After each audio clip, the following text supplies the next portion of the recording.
In this video, I'm going to show you something that will blow your mind. Imagine a battery that can generate up to 20 kilovolts of potential difference from just a bucket of water. Here is how the battery looks. We have a bucket of water, some pipes through which the water flows down, two metal cylindrical cans open on both ends, and two conducting buckets for collecting the dripping water. Cylinder A is connected to bucket C, and cylinder B is connected to bucket D. Lastly, there are two terminals at this point of the battery, and they are separated by a small air gap. To charge up this battery, you simply have to open this valve and let water flow from the bucket.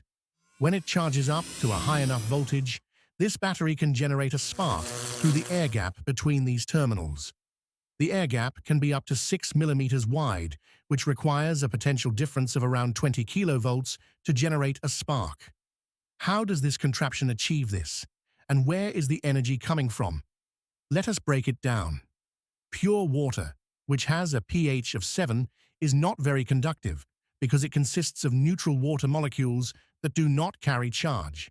However, 1 in every 10 million molecules of water will dissociate into a pair of ions, a hydrogen cation and a hydroxyl anion. Thus, pure water has a few charge carriers in it. Now, if we zoom in on one of these open conducting cylinders, we can understand exactly what is going on here. Let us assume that cylinder A has a slight positive charge, a reasonable assumption, since you can never have a body that is truly neutral. As a water drop comes out of the nozzle, it is influenced by the electric field of this cylinder. The positively charged hydrogen ions are repelled and accumulate near the top part of the droplet, while the negative hydroxyl ions are attracted by the field and accumulate at the bottom. The droplet is said to be polarized. If this droplet breaks off, then the negative charge is carried down by the droplet, and the positive charge remains at the nozzle. The negatively charged droplet accelerates downwards and collects in bucket D. Now D becomes negatively charged due to the droplet. Since D is connected to B, this cylinder also becomes negatively charged. As a water drop comes out of nozzle B, it is influenced by the electric field of cylinder B.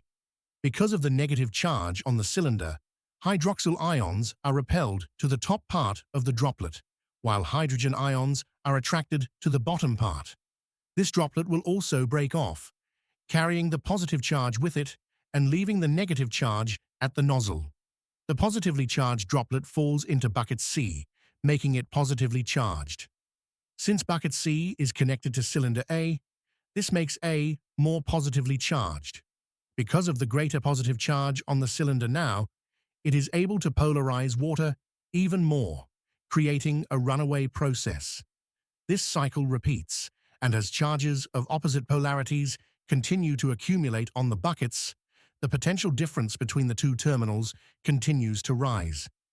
When the electric field between the terminals reaches 3 million volts per meter, an electric breakdown of the air between the terminals causes a spark to occur. This spark transfers charge between D and C, neutralizing both buckets, and then the cycle restarts. You can anticipate that a spark is imminent by observing the water as it flows down. When the spark is about to occur, the water, having an opposite charge to the cylinder through which it is flowing, will spread out as it gets attracted to the inner walls of the cylinder.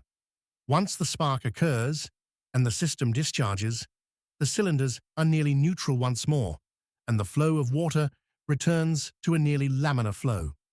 Lastly, where is the energy to charge up the battery coming from? If we map all the electric fields and current flows in this setup, the energy source becomes apparent. To do this, all you need to know is that electric fields run from positive charge to negative charge, and conventional current is the flow of positive charge. Following these rules will yield this flow diagram. Naturally, current flows in the direction of the electric field. At these points, however, the current, in this case water droplets, is being forced to flow in a direction opposite to that of the electric field. This means something is working against the electric field to make this happen, and that something is the Earth's gravity. So, the potential energy of the water in the bucket is the source of energy. If you enjoyed the video, please leave a comment, hit that like button, and consider subscribing to the channel so that you never miss any new videos. That's it for now. Thank you for watching.